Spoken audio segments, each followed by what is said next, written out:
नमस्कार बच्चों। हम डायरी के पन्ने के लास्ट पार्ट का एमसीक्यू कर रहे हैं। इसमें ज़्यादा एमसीक्यू नहीं है, 7-8 एमसीक्यू हैं। आशा करता हूँ आपको बाकी पार्ट पसंद आए होंगे। आप ज़रूर उनको लाइक कीजिए। अगर आपको पसंद आए हैं अपने दोस्तों के साथ शेयर कीजिए।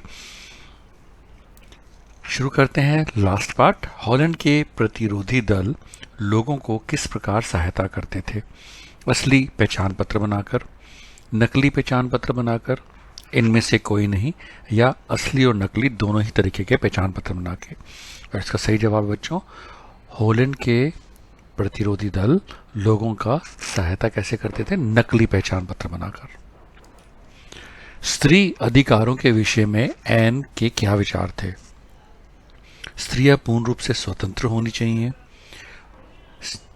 स्त्रियों को पूरा सम्मान होना चाहिए, या ये दोनों ही नहीं उनके हिसाब से होने चाहिए थे, या ये दोनों होने चाहिए थे। यानी कि उपरोक्त में से कोई नहीं, या क और ख। उसका सही जवाब है क और ख दोनों होने चाहिए, क और ख। युद्ध के दौरान हिटलर अपने सैनिकों से मुख्य रूप में क्या पूछा करते थे? कि युद्ध में कहाँ चोट लगी थी, कि युद्ध में वे कहाँ घायल हुए थे, या इनमें से कुछ भी नहीं पूछते थे, या ये दोनों ही बातें पूछते थे। और इसका सही जवाब है मुख्य रूप से वो यही पूछते थे कि भाई आप लोगों को कहाँ चोट लगी है और वो कहाँ पे घायल हुए थे। तो यानी कि क और ख दोनों। अज्ञातवास काटते समय किसकी बातें हुआ करती थी? डरे हुए मरीजों की, लीक करती नाव की, रेस के घोड़ों की, या इन सभी की? तो बच्चों, अज्ञातवास होता है जहाँ पे आप छुप के बिना अपनी आइडेंटिटी को छुपा के कहीं पे आप टाइम बिताते हैं। तो उसमें क्या बातें होती थी? तो उस समय जो भी लोग अज्ञातवास में होते थे वो यही बातें करते थे कि वो डरे हुए मरीजों की बातें करते थे, लीक करती हुई नाव की बातें करते थे, और रेस के घोड़ों की बातें करते थे। इन सभी बातों के बारे में बातें करते थे। एन किस कारण से महिलाओं को सम्मानीय मानती थी?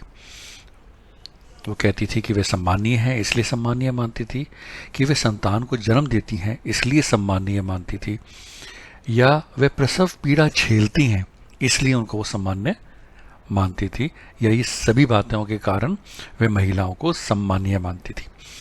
तो बच्चों, ये इन सभी कारणों के कारण एन जो है महिलाओं को सम्मानीय मानती थी, यानी कि उपरोक्त सभी। एन ने कितने समय बाद रात का आमने सामने साक्षात्कार किया था? 4 वर्ष, 3 वर्ष, 2 वर्ष, या 1.5 वर्ष? तो बच्चों, जब अज्ञातवास होता है तो कहीं वो बाहर नहीं निकलते हैं, छुपे हुए रहते हैं। तो एन ने 1.5 वर्ष के बाद रात का एक्चुअल में आमने सामने साक्षात्कार किया था। एन की अज्ञातवास के समय क्या रुचियां थी? नृत्य करने की, गाना सुनने की, या गाना गाने की, या पत्रिकाओं से फिल्मी कलाकारों के चित्र इकट्ठे करने की? तो बच्चों, जब अज्ञातवास का समय था, जब एन अपना अज्ञातवास कर रही थी, तो जो उसकी रुचि थी वो थी पत्रिकाओं से फिल्मी कलाकारों के चित्र इकट्ठे करना। तो उसका सही जवाब है पत्रिकाओं से फिल्मी कलाकार चित्र इकट्ठे करना। और ये बच्चों, ये लास्ट एमसीक्यू है इस पार्ट का और इस चैप्टर का भी। आशा करता हूँ आपको पसंद आया होगा ये डायरी के पन्नों के एमसीक्यू।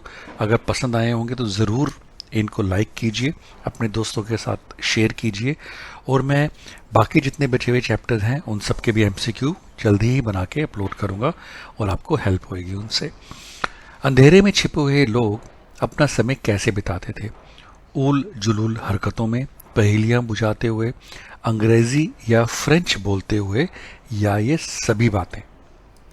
तो बच्चों, जब लोग छुपे हुए होते हैं और उनके पास कोई कुछ करने को नहीं है, टाइम काटना होता है, कुछ भी करते हैं, तो ये सारी हरकतें वो लोग करते थे।